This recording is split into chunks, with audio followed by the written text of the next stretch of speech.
Good evening and welcome to the Annapolis Maritime Museum's 2022 Virtual Winter Lecture Series. I'm Dr. Derek Cogburn and I serve on the board of the Annapolis Maritime Museum, and our principal mission is to educate students and adults on the area's rich maritime heritage and the ecology of the Chesapeake Bay. Tonight's lecture helps us to fulfill that mission. I would like to give a big thanks to our members who are with us tonight. Through your generosity, you've helped us to sustain this wonderful organization and grow our amazing programs. Thank you very much. Our museum is open Tuesday through Sunday, 10 a.m. to 3 p.m. As members, and many of you are, you receive free admission all year long. If you're not a member, please consider joining us to keep our maritime heritage and culture thriving. Our skipjack, the Wilma Lee, is preparing for her journey back to Annapolis from Tillman Island for another great season. Tickets are officially available for purchase on the museum's website. Visit our website for more information, and please remember, as a member, you are entitled to discounts on all cruises. AMM's Box of Rain Build-A-Boat program is also underway. The students with our volunteer group is building a 12-foot wood duck kayak with a kit donated from Chesapeake Lightcraft. This year's Build-A-Boat program was sponsored by Mark and Holly McCullough. Continue reading our weekly newsletters for updates on this exciting boat building project. We are thrilled to have this program as it provides STEM-oriented programming for our students.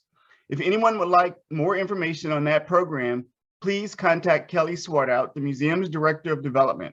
Her contact information is in the chat. Before we begin, please take a moment to look at the bottom of your webinar screen. You'll see a Q&A button. Please submit any questions you have for our speaker through this feature during the lecture. The sooner you submit your questions, the more likely it is that they will be answered. So please don't wait until the end. We will be monitoring the questions as they come in, and we'll try our best to address as many as we can during the Q&A session at the conclusion of the lecture. The chat button will be used by us to share information with you tonight. If you're having any technical issues and need to contact us for assistance, please call 410-295-0104, extension 19.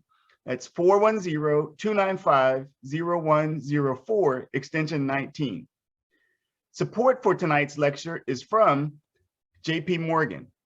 We are thrilled to have JP Morgan as our presenting sponsor this year. JP Morgan Private Bank has been serving families in Maryland, DC, and Virginia with their banking, lending, and wealth management needs for over 100 years.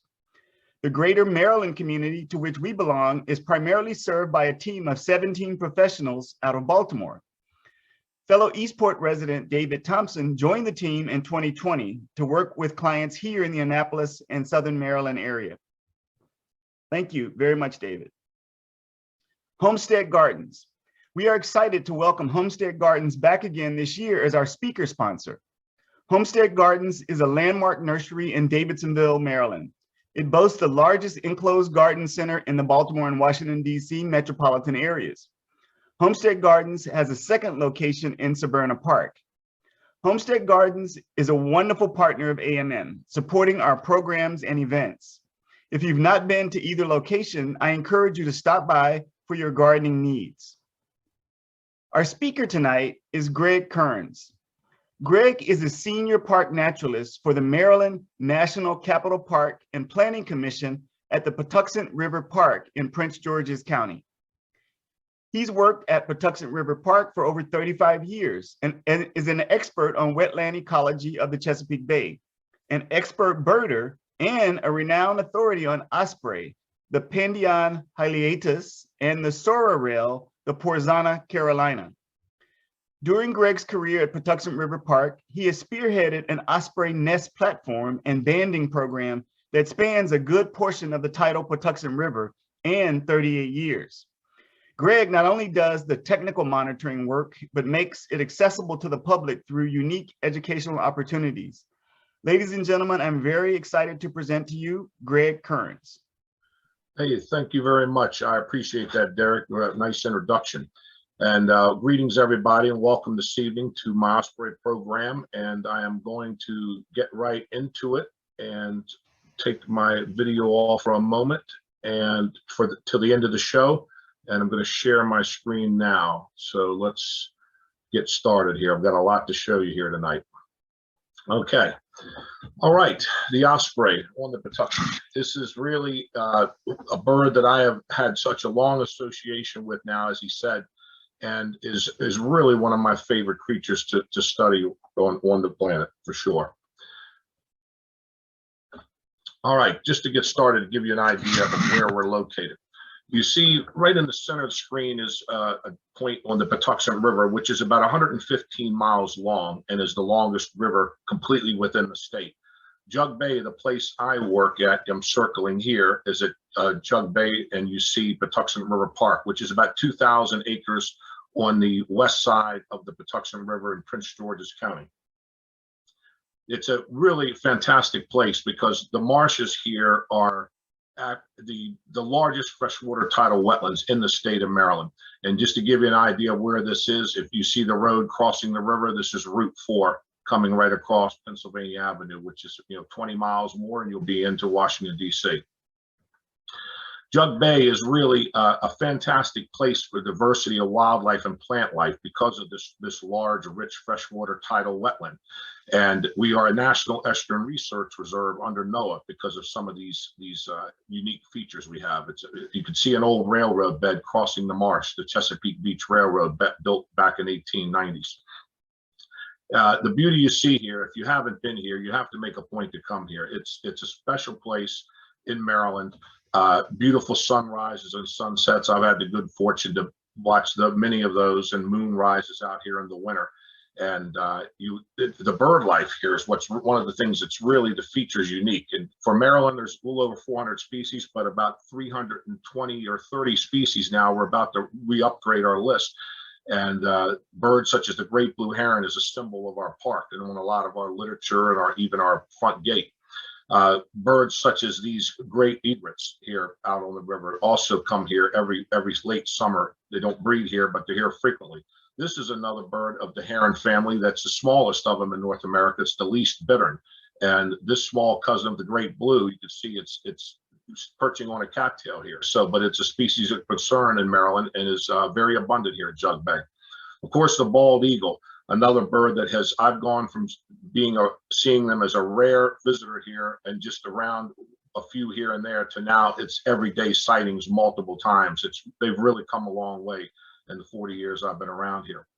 But the thing that most brings me back here to think about the Patuxent and it symbolizes the river to me is the osprey. And when we get to late winter, and some winters we've had snow this late here in early March, and the boardwalks and our trails here are covered up, and I'm thinking, wow, it seems like spring is so far away. And then one day you'll hear that whistle of the osprey as it returns back to Jug Bay. To me, it's a real symbol of the sign of spring, and they should actually be here any day. And I've already had reports of them. I haven't seen one here at Jug Bay yet, but I expect one within the week. Even my mom called me yesterday and said one appeared on her boathouse down in Virginia, right across the Potomac River. So they are arriving around the state of Maryland. But the bird, the osprey, scientific name, as you mentioned earlier, was Pandion haliaetus. Pandion is a mythical Greek king of Athens, and haliaetus is Latin for sea, hali is sea, and aetus is eagle. And it's a really unique bird of prey in that it's the only one in its family. Pandionidae, and the genus is the only one, Pandion. So they have very unique adaptations that make them special in the world of birds of prey. They're found on every continent, but Antarctica. The only raptor more widespread, slightly more widespread, is the peregrine falcon.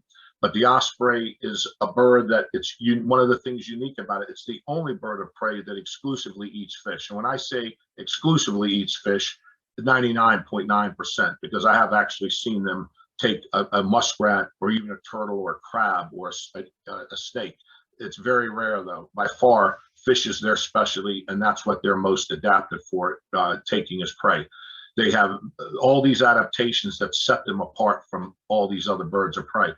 Showing you the range, all the way from up almost northern Alaska here in North America, from coast to coast, they're found. You can see let me move this aside here a little bit, this little window, and you see how they literally go from coast to coast. But the only places they really don't migrate is in Florida and in your Baja California, right on in that Bay, the Sea of Cortez, in North America, because those birds remain year round.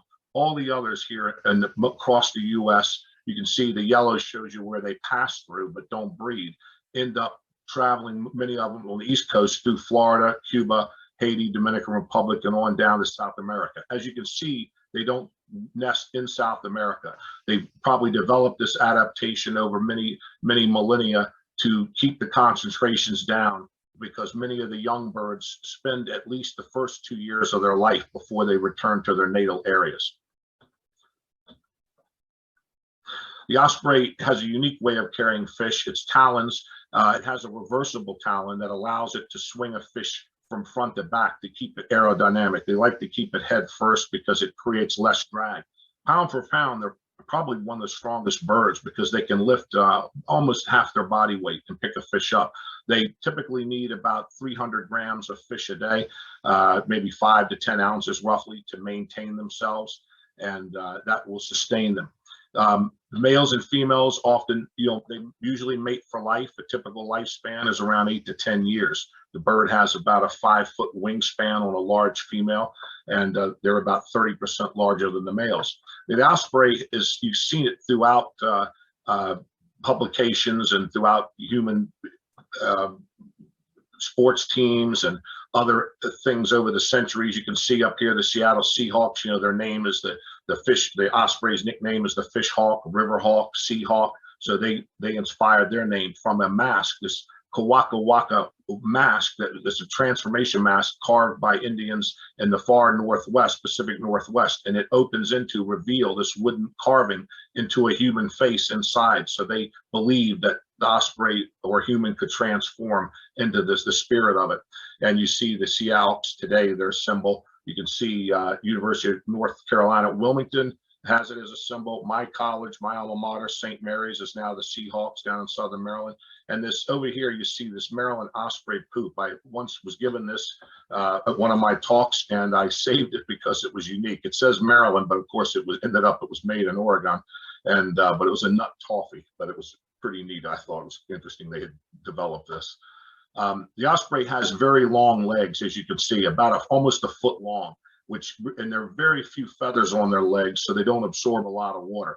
Their feathers are very oily, and they have an oil gland at the base of their tail that they completely re-soak their feathers with this oil, rub it all through to help repel it, because if they get soaked, they can't fly. And I've seen some get tangled in fishing line and other things that end up they couldn't get out of the water because they become saturated. They can only stay in for several minutes before they begin to absorb it. But when they lock onto their target with their incredible eyes, the fish is right here. That's what really, those talons will snap shut in 2/100ths of a second. At the last moment, as they're diving in, sometimes at 30 to 40 miles an hour, and they can see a fish pretty easily from 100 feet up. And I've even seen spot a fish under good conditions as high as 150 feet. They can drop down at 30, 40 miles an hour and impact the water. They have a nictitating membrane barely visible in this picture, a cloudy looking eyelid that comes over the eye that allows them to still see the fish and lock on the target as they approach. At the last moment, they thrust the talons in front of them to take the impact and then snap shut on the target. They even can adjust for the parallax of the view. Sometimes the water will bend the light and the fish might be off by several inches, but they have an amazing ability to adapt for that. But they fold their wings back in this position to protect them from getting broken at that high impact speed. They take about 1 out of 3 dives, they'll catch a fish. So their success rate is generally around 30%. You see here in this beautiful shot, it's the background, the water looked, it was a very gray morning. We were out photographing them, and one of my photographer friends captured this shot, and this was amazing, showing those 1.5-inch long talons spread at their maximum.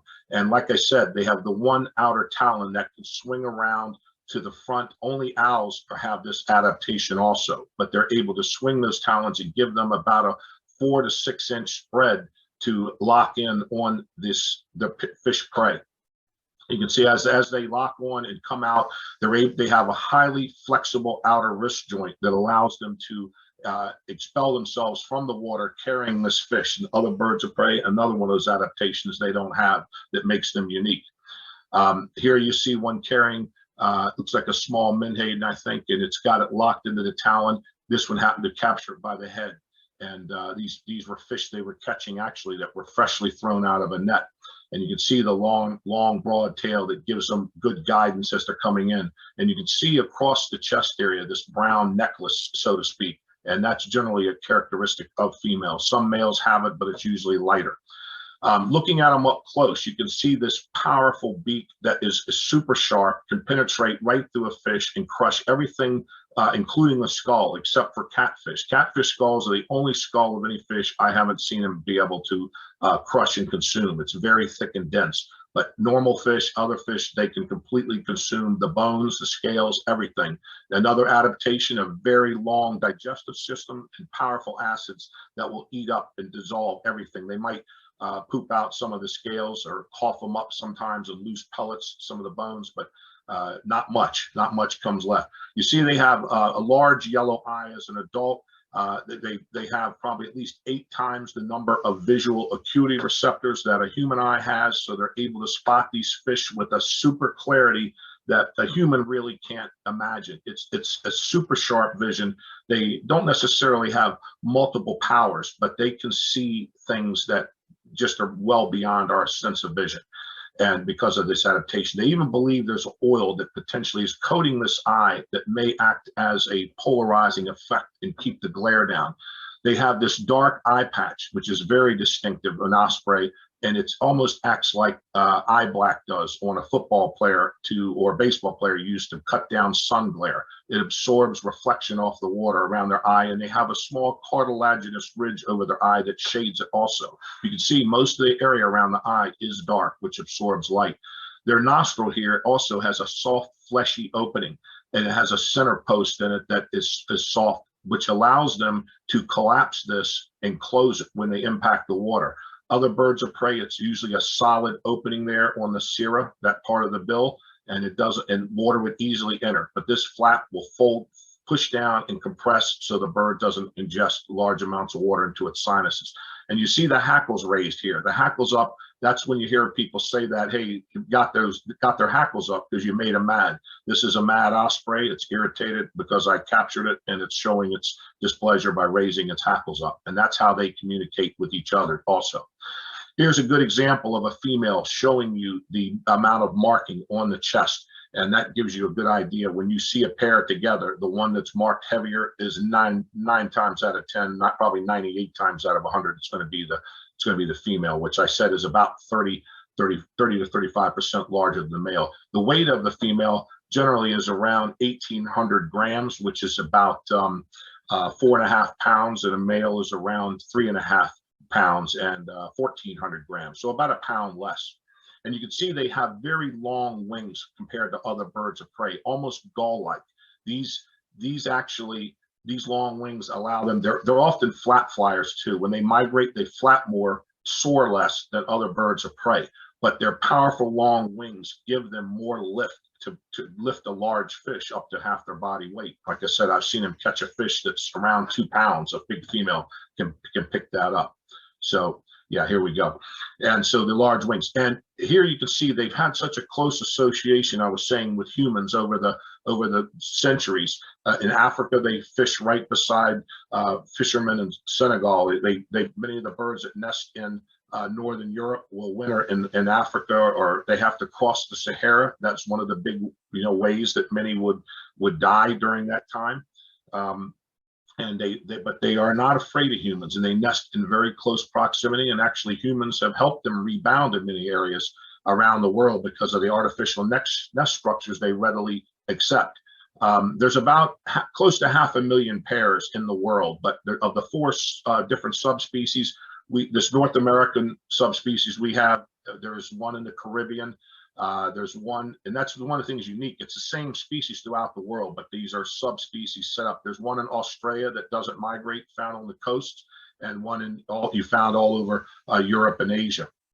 and parts of northern Asia, and they've been thriving. But I would say the North American subspecies probably is the most abundant. There's many thousands of pairs here in North America, and that fisherman was throwing fish out, and they were going by and very happily scooping up fresh fish. They don't normally take a dead fish, but if it's fresh enough that they can sense it or see it, they'll take it. You can see this bird, this particular male, solid white chest, slightly darker yellow eye, and it has a band on it, one of my bands. The average lifespan, I said, is 8 to 10 years. I've had several birds of mine recovered in their 20s.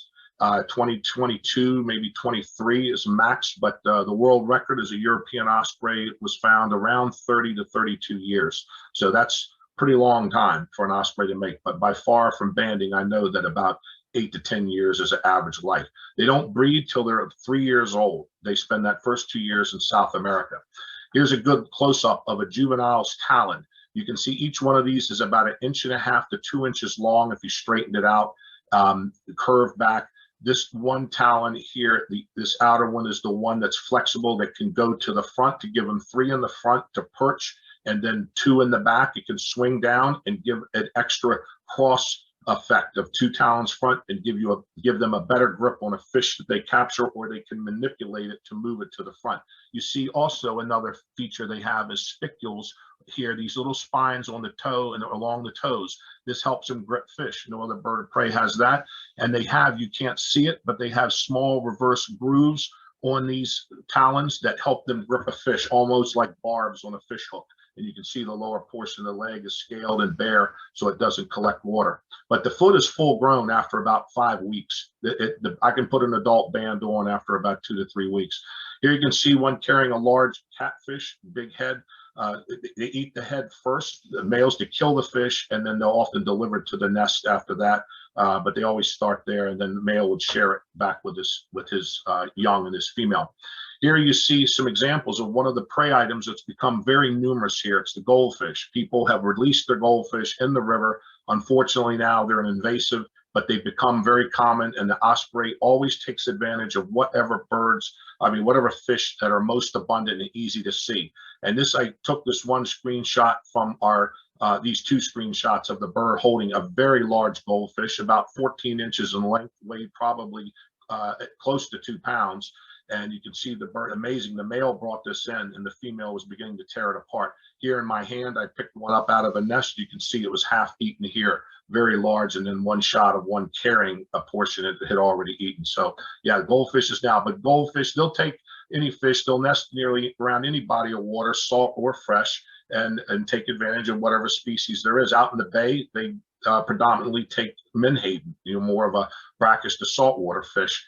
And up in perch are common, and shad are very common up there in this portion of the river, shad and catfish. And now we're even seeing snakeheads appearing in the nest more and more frequently.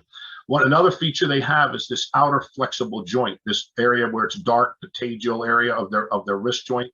That is super flexible, almost appears to be broken sometimes, but they can flex it backwards to give them more lift and the ability to hover and hold their head in place and still, so that they can study the water below them and dive down suddenly when they spot a fish near the surface. It has to be in that top 1.5 foot, and the water has to be clear, because below that they probably wouldn't see it. But they are able to lock on it and then drop in from hovering and dive it, just like eagles don't fish this way. They rather steal from an osprey. And you can see that also the alula, the small feather right here, is where the vestigial thumb was on their wrist. And that's where that feather attaches, gives them more control. So the ability to hover, this is why our military named the V-22 Osprey a troop carrier with the ability to hover, take off and land vertically, and then fly like a bird when the cells rotate to the front, and it can fly over 300 miles an hour. So here's a good close-up of an adult male and female. The male in this case, I remember capturing it many years ago. He was about 12 years old when I tagged as a chick in the nest. And here he was back with a female that was unbanded, but I did tag her. And you can see clearly the marking. Her head or body, it's not in the best angle, but she is about 1/3 bigger than he is. Almost has a cat-like appearance, the face, and you look at it that way when it's looking on. It has his crest up, and he's very aggravated there at me before we let them go. But often you don't catch both together. Here, when you see a pair together, you can see the male on the left. You see how his body is a little bit trimmer and narrower and a little bit smaller. And you can see the female a little bit larger, a little bit broader, and you see her dark markings in this particular angle. This was on a rainy day, a misty day out here many years ago, and this group of little blue herons, juvenile little blue herons, they're white then, sitting below it. You would never see this if there was an eagle perched there instead of those ospreys, because they would instantly know that they're prey. But this is what's neat about many birds recognize that the osprey has no interest in them as prey, and so they're sitting together, and that's one of the few times I've seen that. Here you see in the first days I came here, back around 1978, this is what we put up. My boss over here, Rich Stolish, he was putting it up with Steve Cardano. This is some of our staff. We used to build them out of old pine saplings and a big 4-foot diameter platform. Very difficult, a lot of trouble. We even would throw sticks on them to attract them. There weren't many ospreys. The entire middle section of the river was pretty much devoid of ospreys. There were no towers there. When many years ago, there were probably only about, in the 70s, maybe 20 to 30 pairs out here that were documented by a guy that I mentored under, Steve Cardano, who was a bird banner for many years, and I began my osprey interest under him. Here you see a couple of towers. This is the ones I build now. This little design of my own that kind of came up with. It's very easy to make out of pressure treated wood, and you could 2 to 3 people can put this in, attach it to a wooden post or pilings, or sink it in the mud. Here's one down at the Asbury Retirement Community. We attached to this large metal thing with straps, this dolphin structure. Yeah, over the years, you see, I've kept records of when the first arrival date of ospreys from 85 all the way through 2019. Really, I haven't updated it yet because of COVID, but the last 2 years, they've arrived around March 8th. It started out like that in the beginning. It was in late, usually around St. Patrick's Day, but it's gradually worked its way down. As early as February 13th, we have seen birds here. In 2013, about 9 years ago, some arrived here, and then February 3 years in a row, actually. And so gradually it's drifted more toward February over time. But like I said, I expect them any day now, because the 8th seems to be, it's moved back. And, as the climate is warm, they're able to come back. It's not that they don't like the cold, it's just that the fish go deep in the water and they can't access the fish. So they need warm water. Once the water drops below 50, the fish begin to get less active and dive down. Here's in my early days of going banding with Steve. You can see one of my first experiences with osprey, a chick standing up. We just banded, put it back in the nest, climbing on channel markers, and often getting bit when you're not handling as carefully as you could. You get a nice bite right in the crick of your nail, and it doesn't feel real well. They're really good. Their bite is pretty strong. The talons, of course, can penetrate. When they're chicks, they're not as strong as they are adults. Here was a tower we put up, and I was climbing, and Steve was holding the ladder for me. We don't put them up this tall anymore. The osprey really doesn't need them that tall, though they prefer, trees as their natural nesting method, but structure. But they've become so imprinted on these man-made structures that is now about 80% of the nest that they build on, 80 to 85%. And we would go out every year and tag the nest, climb up. Steve here banding one with some volunteers, and I learned a lot from him on how to do it. Everything I basically began with was learning how to age and sex these birds over time, and now I've probably handled over 6,000 now over the course of the years. Steve's retired from it now and living in Florida. So here is an island that was on the Patuxent. To show you some of the nest structures. There is relatively natural. It's a fallen tree from where the island was. This island is now completely gone. This was in 1984 when I photographed it. It's completely been underwater now for many years because of sea level rise. The nest was on the root of this fallen tree, and you see one of the adults and a bird in the nest here. So here's one on the tobacco basket. Many people put these up, and the chicks are in there with the adult. This one has a lot of sticks supporting the structure. This couple was one of the guy in particular was Leonard Copsey, who was the owner of Drift Inn down on the lower Patuxent. He had started putting towers up back in the 50s, and one of the earliest people I know of that put up structures here on the Patuxent River. And he always used to say that he used to migrate, him and his wife, the same time the Ospreys left in the late summer and began their trip to South America. That's when he would go. And he and her would spend the winter in Florida and come back here and open in the spring when the Ospreys got back in March. Here's one on the Potomac River Bridge, which is now being replaced right on the walkway. You can see a perfect place under the bridge where no one's really going much. The bird has wedged it in there. The Patuxent River Bridge, you can see under the bridge at Benedict 231, right on the wood dolphin structure to block ice. Now there's a metal structure there, and they do still nest on there. The bridge was swinging open at that moment. A private nest structure on a piling. Many people do this. This has really helped bring the Ospreys population back to, I estimate, about 400 pairs on the river, possibly a few more with all the cell towers and structures they're on. You can see one here. They'll take advantage of whatever's available sometimes, especially if it's a new young pair nesting for the first at 3 or 4 years old. You can see they built on this guy's boat down the lower Patuxent, even though it says Norfolk, it's on the Patuxent, and nobody was around, obviously, and the bird took over the flying bridge with a nest that has chicks. This one on this Sea-Doo, this jet ski, literally right on the seat. And of course, the plastic owl, you can see what the Osprey thinks of that, because they are not very fooled by that plastic. And here you see one that's trying to build on a channel marker, another typical structure, but this one doesn't have the sandwich effect, the other board, and the nest is falling apart. The bird is not having good success. Sometimes on the Potomac River, I saw these structures. This was a large, like a radar reflection ball. The bird actually was going in between the metal slats. We climbed all the way up there and got the birds out between to tag them. And this one on a floating buoy that literally was tilting back and forth during heavy storms, but was a steel buoy, fairly steady. Here, the newest thing is cell towers, that they've really started taking use of those. And I even had the phone companies ask me how they get them off. I think they've pretty much given up at this point, and the birds are very common within the mile of the river. You see them frequently around here. And on this old silo at Merkle Wildlife Sanctuary, large dent in the silo gave enough of a flat spot to them to wedge a nest in there. And here's one of the wedge sandwich type between the signs. It's a very narrow nest. There's a chick in there. It's only about 1 foot wide, so they often fall out. And here you can see one on channel marker 21. I remember this bird distinctly because this female, who had a color band was banded down in William and Mary on the lower bay by a biologist and professor named William Bird. Dr. Bird had tagged this one, and she was 21 years old that year. And that was very coincidental because that was the tower she happened to be on, number 21. So I'll never forget that bird. But that was ancient for a female to have made it 21 and never didn't look a day over 8 or 10. So here's another unusual nest, but common out west. This is in the Yellowstone, Grand Canyon of Yellowstone. I'm taking this from a long distance with a telephoto. It's on the walls of the canyon, probably about 1/4 mile or more away from me. And you can see how it's been there for probably decades. The new nest building, the old material decaying as it falls down, and they keep rebuilding it, and the birds are sitting in the nest. So they're common out in the Yellowstone area.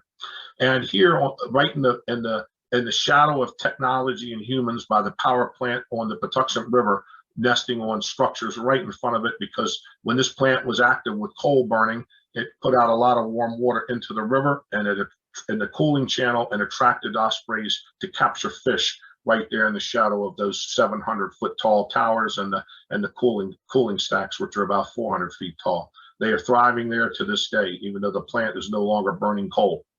Here you see ospreys, when they first arrive here, the males usually arrive first and they begin the nest building. And the females usually arrive very quickly after. Here's a female helping build a nest. And once the male comes in and secures his site, he will do what's called the fish flight, which reinforces their pair bond. And he'll go sometimes a couple hundred feet in the air carrying a fish or a stick, showing her symbolically that he will mate. They'll renew their bond after not seeing each other for 6 months, and now reuniting at the nest site. They don't migrate together and they don't winter together. So as you can see, these 6 months apart in the winter give them a nice winter vacation from each other, and probably the secret to their long relationships, sometimes 20 years if they're lucky. But for both of them to survive that long, it's probably a long shot. It's more likely that is a very risky effort for them to do that. So you see here a pair of them just starting on the nest, and here's the male mounting the female when they mate. He carefully folds his talons, climbs on her back, and then she lifts her tail up, and they connect their cloacas together briefly. They might do this 200 to 300 times during the breeding season to ensure fertilization. She can hold the semen in her oviduct for weeks and fertilize the 3 eggs she lays. 3 is typical. Sometimes they lay 4, but they'll mate again and again. And it's, kind of nature's way of ensuring that fertilization will happen. But I've seen birds that were young that often didn't have fertile eggs the first year, and they don't hatch. But here you see the male, again, mounting the female for a brief few seconds. So usually not long after that's beginning, sometime usually in April, they begin laying their eggs generally. So about a month after they've returned here, they start laying. So you'll typically lay 3 eggs about a day or 2 apart, and they'll hatch at about 35 days later. The female usually has a brood patch, an area of feathers that she's plucked bare, that her skin can touch the eggs and get her 100-degree body temperature against those 3 eggs, which are about the size of a chicken egg. They're not that big. They're small and relative to the bird's size, but they hatch and the chick grows extremely fast, and they are modeled. They kind of camouflage there. So this is their job. She does 3/4 of the incubation for the next 35 days, approximately 32 to 35 days. And it's a long, boring job, not a whole lot, kind of like watching paint dry. And then after success of that, after 30, 35 days, generally they begin to hatch, and they'll hatch in succession at the time they were laid. She'll lay the first egg, so they're asynchronous hatching. So like other birds, they all hatch the same day. The first chick out has the advantage. The second chick out, there's better chance of survival than the third chick out. So sometimes all 3 will go, but if food getting is poor, they will often feed and favor the chicks that are most dominant, and they may dominate the younger chick to the point where it dies, even pecking it sometimes to weaken it, so they outcompete it. You can see this is a new hatch that one of my assistants, Chelsea, is seeing in my hand, and the chick had just come out of the egg the day before. Its talons are about a 1/16 of an inch long at that point. It even has a little egg tooth on its bill that uses to punch through the shell. Here you can see they grow so rapidly you can't believe it. They literally double in size every couple of days at this point. That red inside of pink of their mouth attracts the parents' attention, and they put the fish that they tear up and feed to them right into the beak. You can see one of the shells still laying over there that the parents haven't removed yet from the nest. But they have the eye band, as you see, when they're born. And so then that's the male's job really takes off at this point. Like I said, he's done some incubation during the day up until now, but now he's bringing food for her and the young. And he'll need to catch sometimes. In the beginning, 1 fish could feed those young and her, but eventually he might need to catch 4 or 5 fish a couple times a day to feed everybody, including himself. So his workload increases dramatically. So that's part of that fish fight. So you see here bringing a catfish in. These chicks here are very large, and then that's the one's looking up from here, and this one is kind of looking over its shoulder as the male comes in with he always leaves plenty. So that's one of the reasons it's believed that the osprey, the female is larger and the male is smaller, because a male that's 30+% smaller is going to eat that much less, and therefore that much more food gets to the young. So here are young about 2 weeks old, 2 to 2.5 weeks old. You can see they've grown very large, very rapidly. 3 of my assistants here, you can see holding chicks that are a couple days old. Same 3 chicks, same girls. 2 weeks later, you can see their hands completely are filled with the same bird you could put in the palm of your hand. That's how rapid. So that increase is very fast up until about 5, 6 weeks. They weigh as much as the adult by that time. This is an unusual nest, 4 young in it, but you can see the first hatch over here on the left, fully getting its feathers in pretty well here in about 4 weeks. Here you see one just behind it. These 2 are close in age. This one might be a couple days older. This one, and then the last one, the 4th one. Very few nests raise 4 chicks successfully. That's highly unusual. 2 is the average on the Patuxent. Some places it's only 1 chick per nest is average. Here you see 2 chicks at about 5.5, 6 weeks. They're usually fully feathered by that time, and they have this mottled pattern you see with an orange colored eye, a pumpkin orange eye. Unlike the adult, which is yellow. A lot more streaking on the head, and you can see the best behavior is to lay still and hide in the nest. Here's another one from a different view, showing you objects the parents often pick up. I've found squirt guns, Barbie dolls, women's clothing, sometimes a particular color that they select. Mylar balloons, the Mylar balloons are bad when they have ribbon attached because it can get tangled with the bird. This plastic little jug here. Here was one when I peeked over the nest, and as I peeked over, this is what you see generally. They're laying still, not moving, hiding from predators. Of course, predators can take them because they're helpless at this point, fairly helpless, but this is their best strategy to survive. So the mother's job at this point, not only to tear and feed the fish the male brings, but is to shade them. And the female will spread her wings over the young and keep them from overheating, because until they're fully feathered, they really can't thermoregulate, so they can overheat and die very rapidly in the sun. So she'll shade, 3 chicks easily under her body. And if she gets hot, she'll dive in the water sometimes to wet herself and bring that cold dampness, wetness up there to cool herself in them. So here she is tearing it apart. The dominant first hatch chicks usually get the food, and then the others will step in as they fill up. But sometimes they don't make it. And so at that point, I was saying at about 5 weeks, their feet are fully grown and able to hold the fish, and they can actually sustain themselves almost by tearing the fish apart. The beak is much stronger. So here they are now. They're at about 7 weeks, 7.5 weeks. They fled usually at 8 to 9 weeks. And you can see these look like females already with the heavy marking. They're fully feathered, heavy marking on the chest, just like the adult, their mother over here on the far right. And they're looking down at the world around them and thinking about it's time to fly soon. So they'll often, the parents will cut down the feeding at this point and try to get them to leave. And this one almost has the look as if, you're trying to get rid of me, and it's saying, yes, it's time for you to leave the nest and go and make the first flight. So that's why they'll cut the feedings down, and then they'll make that first flight one day, and off they go. A strong wind will boost them up. And here's one that's caught a little rockfish, a little tiny rockfish out on probably one of its early forays. The fishing is much of it is learned, but mainly it's an innate behavior. They have to practice it though.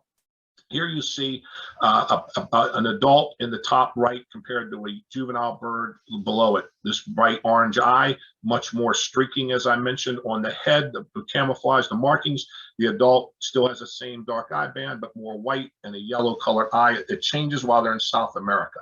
So when I see them the next time after they leave here in late summer, they are bright yellow by the time the bird. They will come back at 2 years old and usually enter the natal area where they're hatched, and but they might find a mate by the end of the summer, but they might even begin building a nest, but they don't lay any eggs that year until at least 3 to 4. Then the first attempt comes. I found most of my first nesters out here are 3-year-olds. They even have little whisker-like feathers around their beak here that help protect their face from fish and injury. It's like a cat having whiskers, same kind of effect. You can see they have that good binocular vision to judge distance. So here are 3 chicks really practicing flapping, hanging on to the nest, facing into the wind. And you can see that sandwich type nest. This is when it's dangerous because they can easily fall in and knock one in when it's not ready to fly. And they do often drown that way. And then when they first get out, they start practicing. This is one that's like diving in and practicing enter the water in a sequence. And it really is amazing to watch them do this dive. And sometimes when they land for the first time, they end up on a branch that bows and bends downward. And it looks funny. They're hanging there upside down by a thread of a branch. But if they fall down into a bad area below, like in the marsh or in grass where they can't get out, the predator can get them and they may never make it. So that's why they just always don't know. They're inexperienced. But here's one that landed years ago on my old roof antenna. And then here's one that landed on our flagpole at work, and you can even see the band on it right there where I'm pointing at it. Bird right below us. They're not as afraid of people. The one on the antenna actually had a fish, and when I pulled up in my car, I didn't see it, and then a fish fell off on the ground and was flopping around, a small catfish at my feet with punctures in it, and I startled the bird, I guess, when I got out of the car. Here you see one on that sandwich sign nest, and look, there's 2 in the nest. You can see over here on the right. There probably were 3, and one of them probably had fallen out at some point. But there's not a lot of room on a nest like that. That's why it's critical. Now, some of the dangers that ospreys face after they've left the nest, or even before they even get out of the nest. In the old days, DDT. Picture here in the 50s, people out with suits on and hats and no protective gear, spraying DDT that no one thought was dangerous at that time, but of course, we know different now. It was banned in 1972 because it was causing the end of many bird populations. They absorbed it in the fish, And of course, Silent Spring by Rachel Carson pointed this out, but it's absorbed into the fish and magnified, and eventually the osprey, it cuts down on their calcium production and thin eggshells, and they don't hatch or they crack. Of course, bald eagles do occasionally take some ospreys. I don't see it regularly here, but it does happen. Raccoon, I would call the #1 predator out here on the Patuxent in this area. If the nest is in a tree like this, they climb the tree, they'll get them. I mean, really, probably 90% of them will fail. The coon will go quite high up to get it. All of my nest towers that are near land have to have a predator guard, or the raccoon will eat the eggs at night, chase the bird off. The great horned owl will prey on young ospreys up to a fairly large size, and there's many nest cams you can watch, including our cam that I haven't captured one yet, but we record it. But I've seen it on others where the great horned owl can carry almost full-grown osprey. Very fierce predator. Another big problem is the loss of birds by getting tangled in fishing line. This one is mummified, and it's hanging by the thread by the monofilament. The monofilament, every year I see this when I check, more than 250 nests on the Patuxent, and you can see it's really, if you ever find it, remove it, pick it up on the beach or a stick, anywhere you find it, because the ospreys pick up sticks and bring it to their nest, and they get tangled, and it often will sever their leg. Here's one that happened to. The bird is healthy otherwise, but its leg has been severed by monofilament. And here's another one with twisted, not monofilament, but a twisted net-type plastic. It was twisted around the bird's leg, and I had just cut it free. And you can see the bird, luckily, this one's leg was salvageable, but this one won't make it.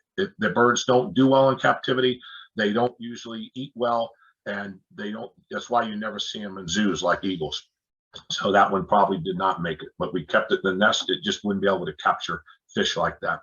So here's one with a 6-pack ring from a 6-pack of beer or sodas around its neck, tangled up, another juvenile bird that's caught up in it.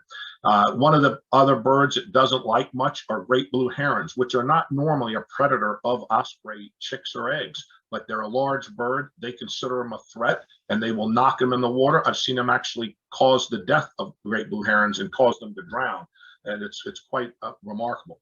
Here you see a bald eagle, as I was saying, a 6.5-foot wingspan compared to ospreys of about 5 to 5.5 feet, about a foot smaller.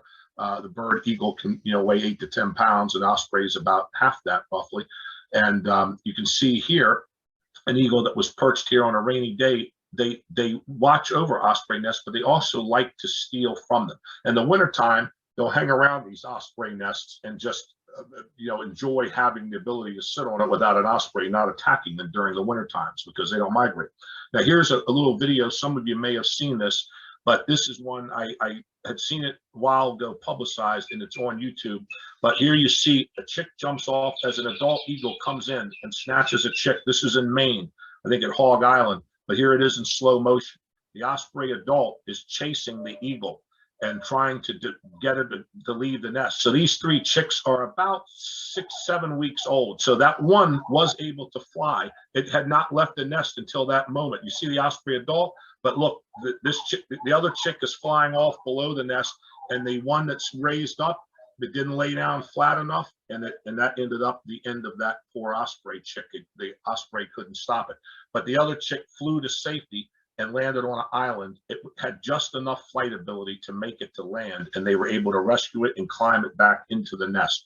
Here's the kleptoparasitism, as one adult osprey, like an eagle would do, chasing another one with a fish and wanting to steal it. They often compete for the same nest sites.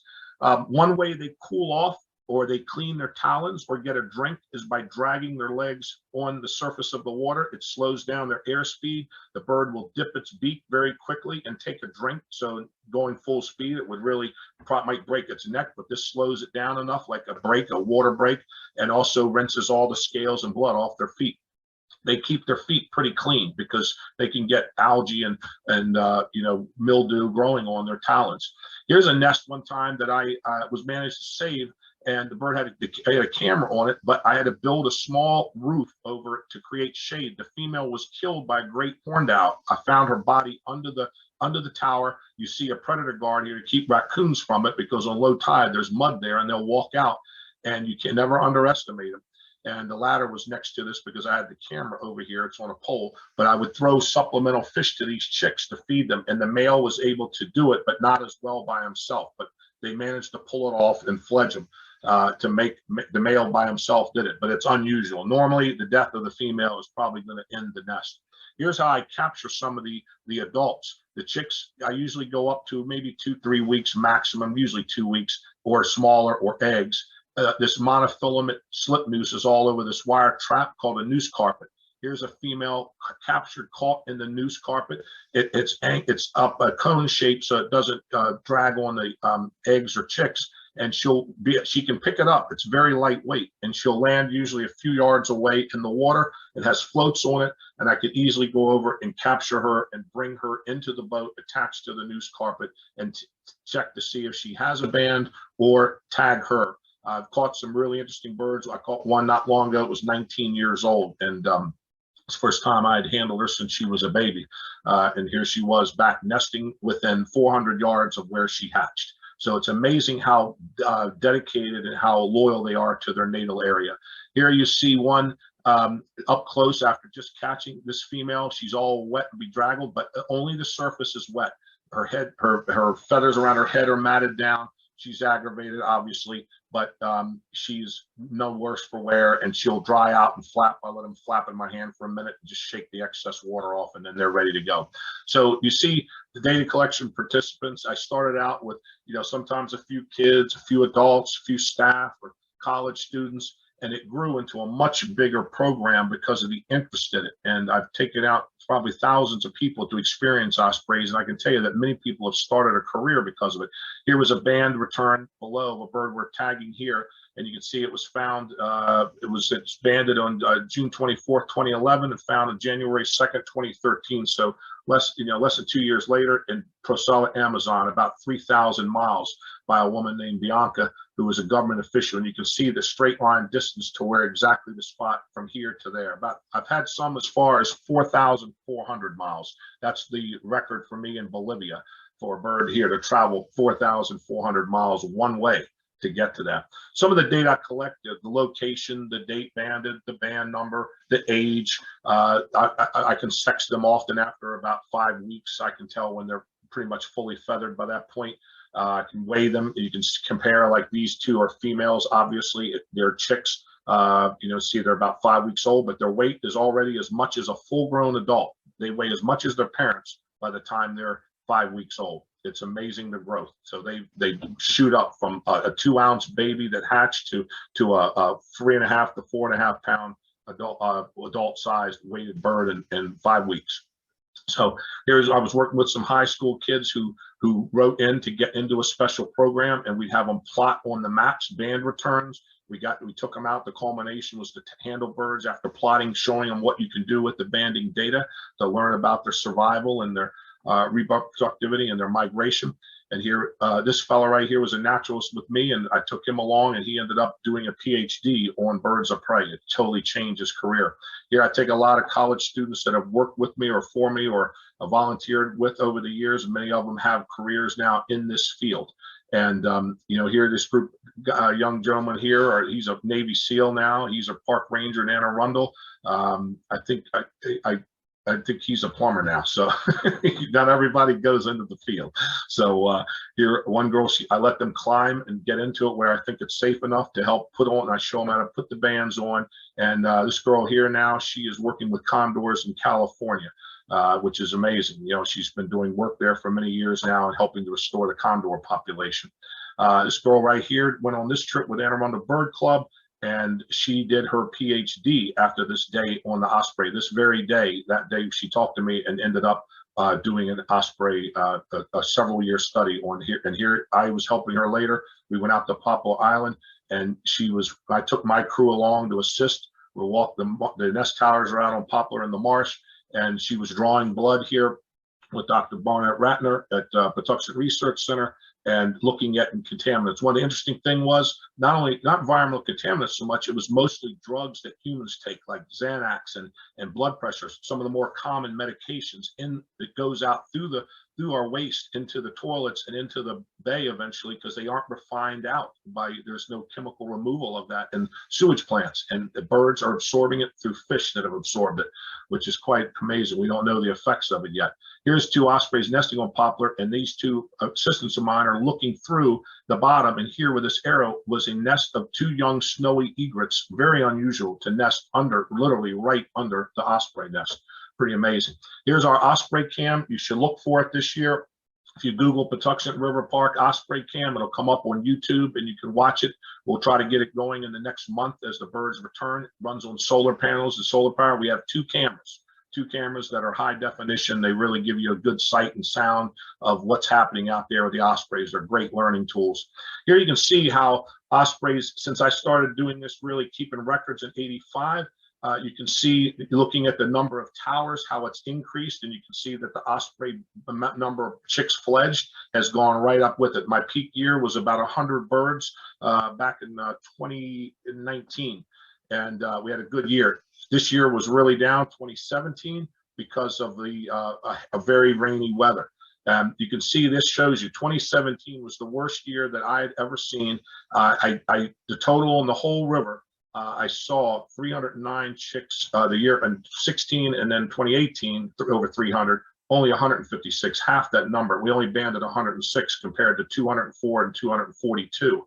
So it just shows you how weather, rain is one of the biggest impacts on the population. So the total number seen in the middle river up here was 63. I banded 52. Most of my upper river ones where I have nest towers, I have 66 towers, they survived.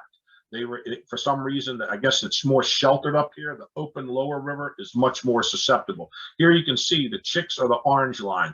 The rain, spring rain, is the blue line. And you can see how as the rain goes, the spring rain goes down, the breeding, the number of birds surviving banded goes up. And you can see how it's basically inverse throughout most of this time. And even when the spring rain started to go up, the birds really collapsed down here that same year. And so there's definitely a relationship there between it. And by far, the weather has the most impact of everything. Here you can see the number of nests on the Patuxent River towers I have. This, you see the number of young that I banded in just this little sample from 2013 to 2016, number of total chicks seen. But look at this, you see they're all, by far, they're all on nest towers made for ospreys. A few, look how few are in trees. Their natural structure, the natural thing they would build on without humans around. Trees. In Canada, yes. In Alaska, that's where most of them are on still. But here they've become very adapted, where raccoons and other predators don't get them as much. Channel markers, a few, yes. On the bay, yes, that's a very important thing in the middle of the bay. Duck blinds, a few, and then other structures like, you know, like cell towers or whatnot. So here's another thing, and getting close to the end here, you see these are chicks that we collected up and we were restoring to other states, and not quite a few years ago. Many of them were extirpated from surrounding states, like in Pennsylvania and Ohio and New Jersey in some parts. So they wanted to reintroduce. So we got a permit with the state in cooperation with these other states' wildlife departments, and selected birds of the proper age, enough fully feathered and able to fend for themselves and feed themselves. They would come down, pick them up on a plane, and take them up there to the location. And in this case, the Poconos, a place where they once nested commonly and were wiped out by human activity. Shooting is what used to be a big thing. For people killed them off, and DDT finished them off. You know, many countries in South America, people still shoot them. That's how I get most of my band returns. The birds are shot because people are hunting for their, you know, their daily food. So here's you see a hacking tower. The birds can look out from these slats. Predators can't get them. Each post has a predator guard on it. The people are behind a one-way mirror, so the birds can't see them, and they feed them with sticks, and they made a little artificial nest for them. And so the birds, you know, they accept each other. They don't, and they look out. So this is where they bond to. So eventually they would stay there as their new home site, and they would come back there instead of to the Patuxent. Here was an early satellite device put on ospreys. A bird of mine went to Ohio and nested the female. And you can see on September, they usually leave here around September. The chicks are usually on their own and remain a month after the parents leave on their own individually. You see the two routes of the birds, very similar, traveled very similar routes, but they were days apart. But they both ended up on the Amazon, about 300 miles apart. One on October 6th, I think, and one was on September 29th. but the female did not make it back past Venezuela. She died coming back. She probably encountered something bad. Got shot. Here's a study that was done by Rob Beauregard, and this is interesting because it shows you some of the routes that he satellite tracked back from this one particular bird named Bell. He actually has a book called Bell's Journey about this bird, illustrated too. And she took an over ocean flight almost out to Bermuda nonstop for 49 hours straight. This is unusual for osprey to do it, but it was not that known. They usually follow a safer route in toward the coast, but this one went out, flew for 49 hours, ended up down here somewhere in Grand Turk Island, somewhere in that area, and then took off the next day and headed down to like Haiti and Dominican Republic. So you see all the rest of them's route, mostly they came down through Florida, as many of them do. I get a lot of returns in Florida, but here was her route all the way out here. But she ended up continuing past all of these different birds. And her route is really amazing. Traveled about 4,400 miles, very similar. My bird was just here in this area where the arrow is. That's Bolivia. This is where my bird, so it's slightly further south, about 4,400, 4,500 miles. But that was her flight. Amazing long distance. I mean, think of the risk this bird took to get to this wintering ground, flying over open ocean for 42 days nonstop, not stopping to eat. Only maybe not even to drink. Maybe it dipped in and drank ocean water, which they can. They have a salt gland that can process it. But you see that this was the farthest south of any of his birds, longest migration he had ever seen on one. 60 days she took to do this. 25 days of that actually migrating, 35 resting or exploring the local area. Since she left home, she had traveled 4,275 miles, averaging 171 miles a day when she actually was flying. So that's what it looked like. So here's another one showing you one that was going along similar route. Everything looks good through Cuba. And then suddenly it takes a hard turn to the west on October 24th. And that was a hurricane, a late hurricane coming up, and the bird got swept in it, doesn't know it's heading into it, got caught probably into the eye, and eventually wore out and perished into the ocean. So the next time you look at an osprey and see one out there, think about what that bird has gone through to get where it is, to come back here. And it really is, most people don't ponder it, but it really is like a finely tuned athlete, a bird that has changed little from the fossil record in the last 5 million years.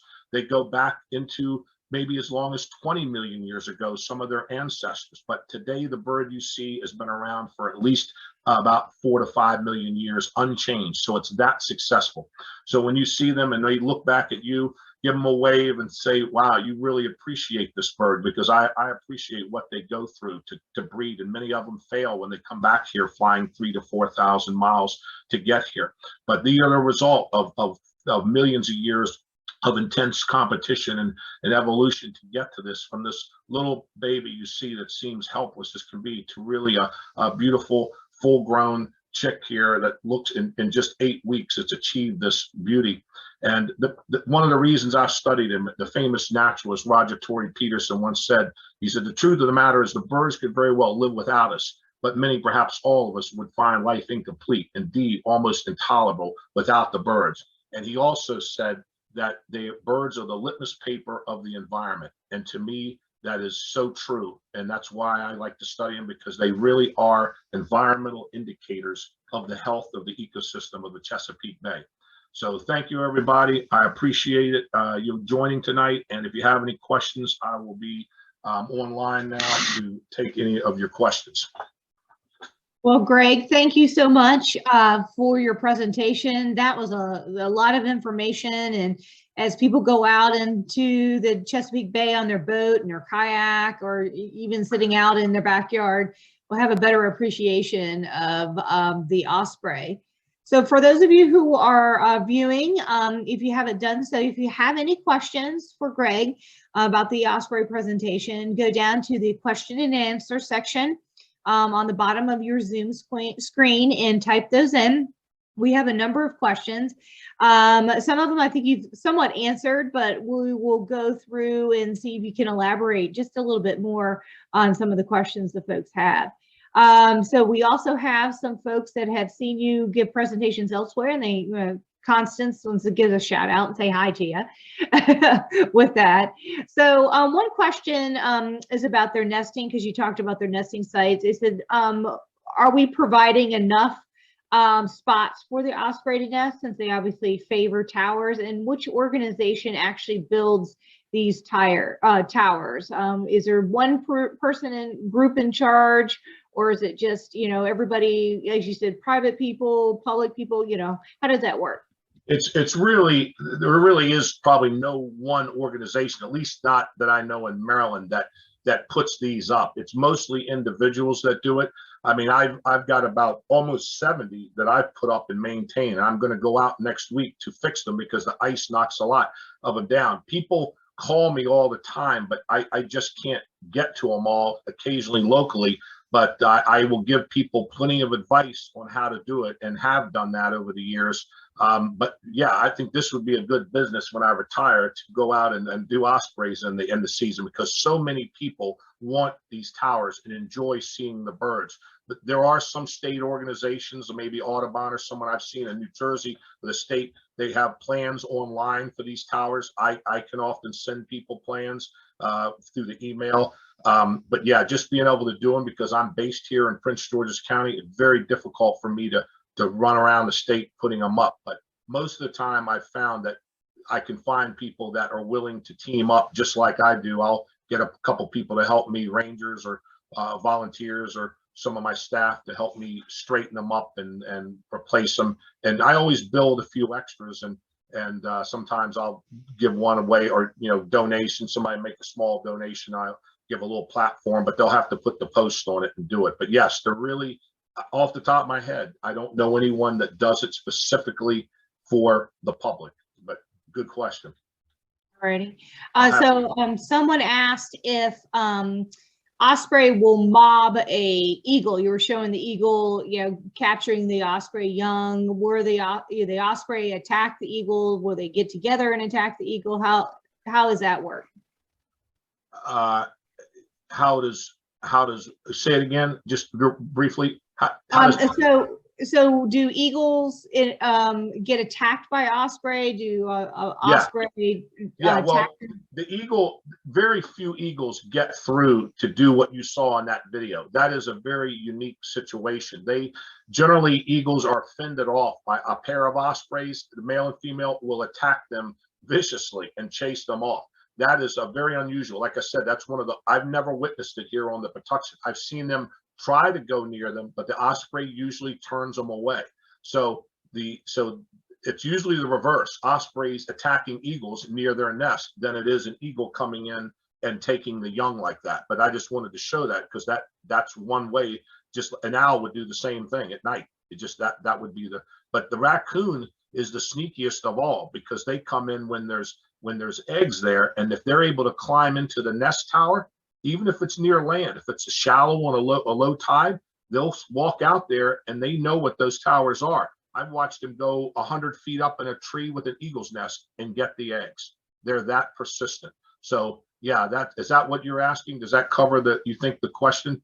Yeah. It's more the ospreys defending their nest. The eagles, very few eagles are bold enough to go do what that eagle you saw do.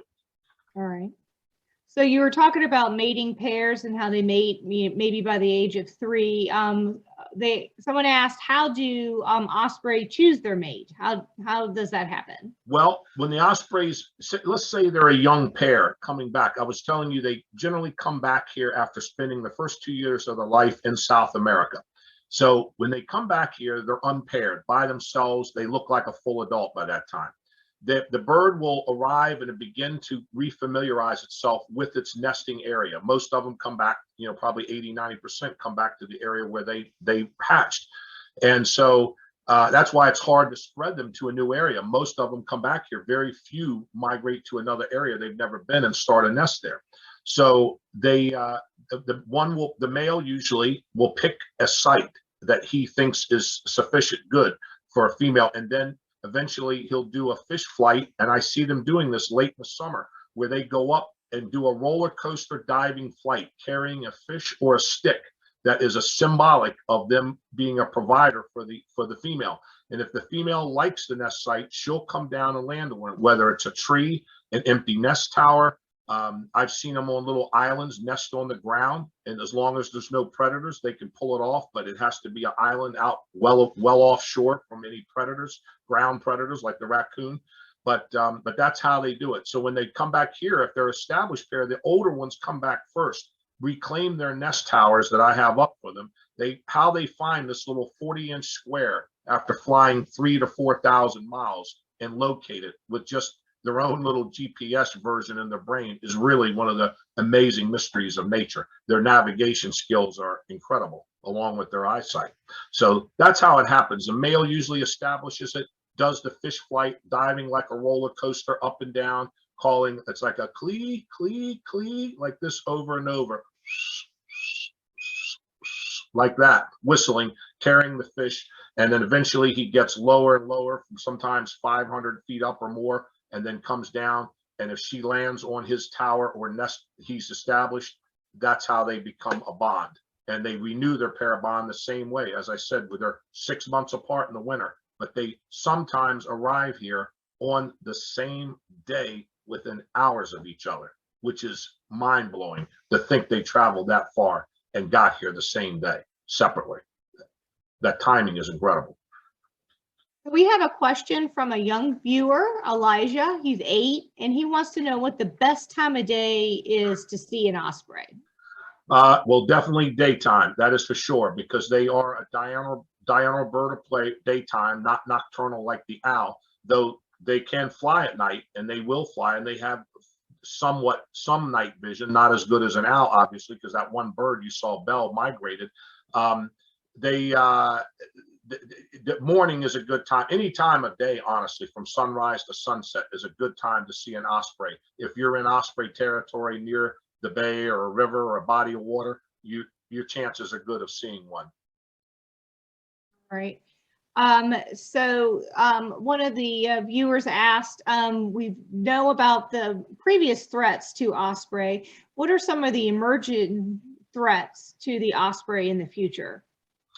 Well, I think that, that today it's probably the lowering of water quality, overpopulation as humans crowd more toward the coastlines. I think that, and along river bodies, I think pollution and fish populations are probably one of the factors. DDT, of course, is no longer because it's been banned. It is used probably, I think, in South America still, so they could pick it up, but it's detected far less in ospreys here in North America than it ever was. But it's still in the system decades later. There's still some out there. But I would say predators are a big one. Humans have helped out predators like raccoons. Raccoons didn't used to be as common as they are now. They've become super numerous, people leaving out pet food, cat food, trash that's not secured, trash cans, and they are super, super smart creatures, and they are survivors. They'll probably be here long after we're gone. Raccoons have incredible paws, almost hand-like, that allow them to manipulate and climb and get into these nests. So I would say raccoons will continue to increase and probably be one of the #1 predators. That's why you don't see many of these tree nests, because most of the tree nests that I've witnessed out here, the majority are failures because of raccoons directly.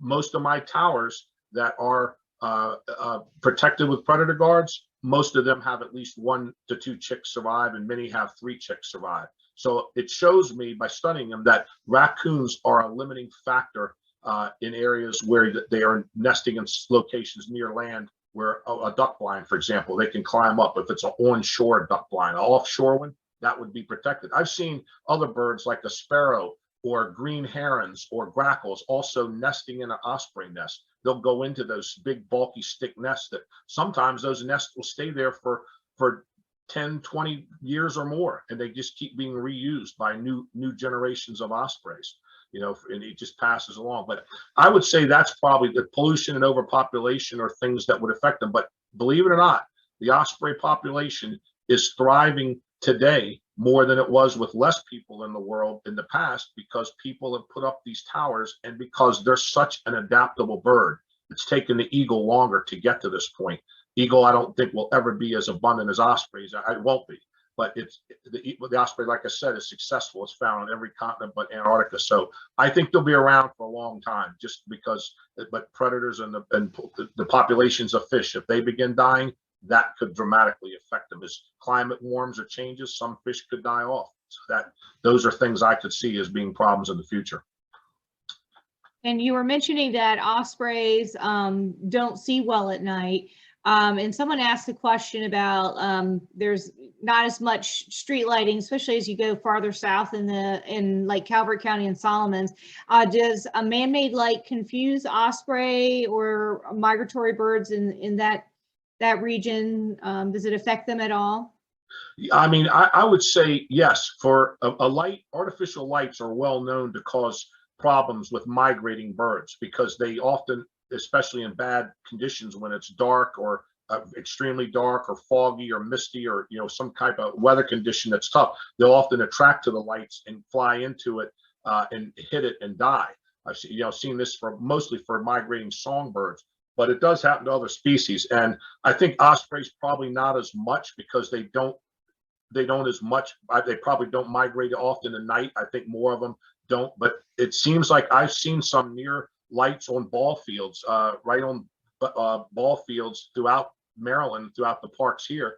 They nest right on top of these lights that stay on for hours, and it doesn't seem to bother them that much. They will go right on top and build their nest, even with the chance of them catching fire possibly from the lights. But I would say in general, the lights don't bother the osprey too much if they're used to them. Once they adjust to them, I think they're fine. But if they're not, you might spook them off. But like I said, they're extremely adaptable, and I think that's why they're so widespread.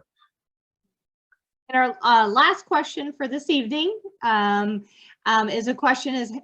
you or one of your assistants ever been actually attacked by an osprey?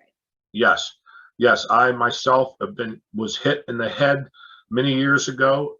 Learned that lesson. I always wear a hat, and I always keep my eye on the bird, because occasionally you'll get an adult, not often. As I said, it had not happened of the thousands of nests that I've gone to and the many chicks I've handled. Only one time was I ever struck, and it was from a female there was no sign of an adult near the nest. I don't know where she came from, because she was well hidden in the marsh grass area. And she snuck in, and as I was looking at the chick to examine it, the bird hit me in the head, almost knocked me out of the boat, and actually gashed my head and caused some pretty severe bleeding for a few minutes. And I had probably a mild concussion from it. And one of my assistants past year in 2021 got hit in the head while she was on the ladder. For the first time I've seen it happen in probably 30 some years, since I was struck, because normally they're not that bold. They will come near, but they won't touch you. But if you aren't looking at them, they don't see your eyes. If they see your eyes, they home in on eyes, because they're a predator. Other predators home in on these eyes. So if they see you looking at them, they won't try to take advantage. But if they see you're not aware and not looking, you might get a bold one that doesn't have a strong fear of humans. It's maybe been around humans in boats or near a house. They may lose the fear. And that's what happened to the bird that struck me. It had seen a lot of people, and it had lost that fear, and it came down and struck me with the talons, and it did the same thing to my assistant and made several cuts on her head this past year and knocked her down off the ladder a bit. So yeah, but it's highly unusual. I wouldn't take your chance and go too near one, because you never know. But normally they raise a big ruckus and fly down and dive and make a lot of noise until you get away from the nest. But they'll come right back. That's the beauty of ospreys. You can handle the birds. It doesn't affect them. They don't abandon them. That's an old myth, old wives' tale kind of thing, where you can pick a bird up, it's been abandoned. No, it doesn't happen. That's just a myth. Parents told the kids to leave the birds alone, any kind of bird. But the ospreys are good parents, and really they will readily accept fostered birds from other nests they'll take a chick. I put 2 birds into a 1-bird nest with chicks, and they adopted all 3 like it was their own, and they'll take care of it. Right. Well, Greg, thank you so much for a wonderful presentation and so much information about ospreys. And I want to tell folks that in the chat area of the Zoom, if you open that up, you'll see Greg's email address. And if you have additional questions for him, you can email him directly and he'll be glad to answer those questions in that. I also would like to thank folks for attending our last winter lecture series Zoom. It's been sponsored by JP Morgan and the Homestead Gardens this year. So as of our previous lecture, Ann said plant a tree and help with the Ospreys as well. So we hope you guys next year can join us for a winter lecture series. Hopefully it'll be in person, but we look forward to having all of our members and previous viewers come back and join us for some more additional lectures. Derek, do you have something that you want to say? Just want to say thank you, Tracy, Greg. That was fantastic. Really riveting. Just fantastic. Thank you so much. We appreciate it. Thank you, Derek. I really appreciate that. I wish I could have been there in person at the museum and interact with everybody, maybe in the future. Absolutely. Thank you. Thank you very much. Thank you, everybody. And like I said, send me your questions or you can always call sometime. Thank you very much. All right. Thank you for joining us. We appreciate it. Thank you. All right. Thank you. Have a good night. Thank you for having me.